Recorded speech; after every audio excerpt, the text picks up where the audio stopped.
Cada vez é máis habitual incluir a mascota nas vacacións, un perfil turístico á alza no que hai tempo puxo foco a Mancomunidade do Salnés. A comarca consolídase como destino pet-friendly, posicionándose como un dos lugares máis avanzados e estructurados de España en turismo con mascotas. Que posición ostenta o Salnés nestos momentos? Pois unha posición privilexiada, porque no 2024 foi nombrado o mellor destino pet-friendly de España, ademais en moi pouquiño tempo.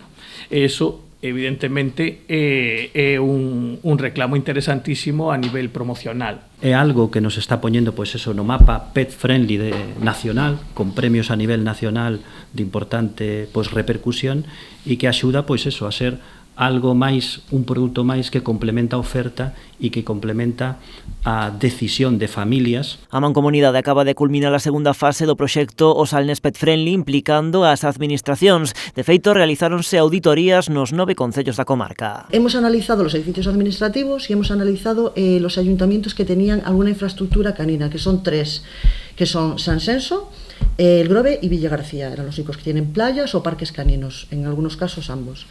Le hemos identificado con fotos pues si cumple la normativa a la altura de la valla, del cierre perimetral, si tiene acceso diferenciado de entrada y de salida para los perros, etcétera, etcétera. Tamén se recolleron posibles actuacións a implementar en todo o territorio, como creación ou mellora de praias caninas, sinalización, instalación de fontes ou regulación de accesos das mascotas a edificios municipais. Tamén se elaborou un modelo unificado de ordenanza municipal. Por outra banda, da man do sector privado, seguiuse artellando unha rede de establecementos adheridos que acada xa os 159. Nesta segunda fase entran 51 empresas máis.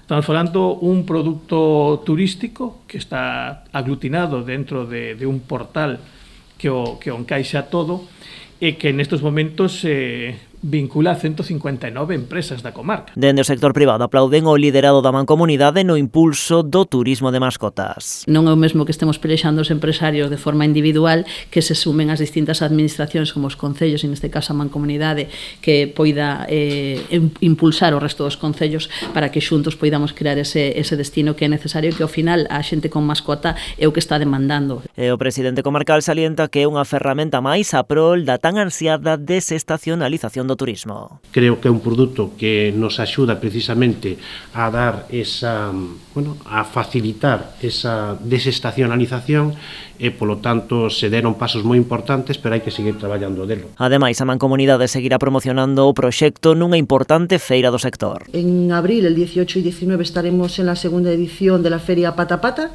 Es un turismo de proximidad que nos trae, según los datos del Big Data, hay mucho turista aquí en épocas de desestacionalización.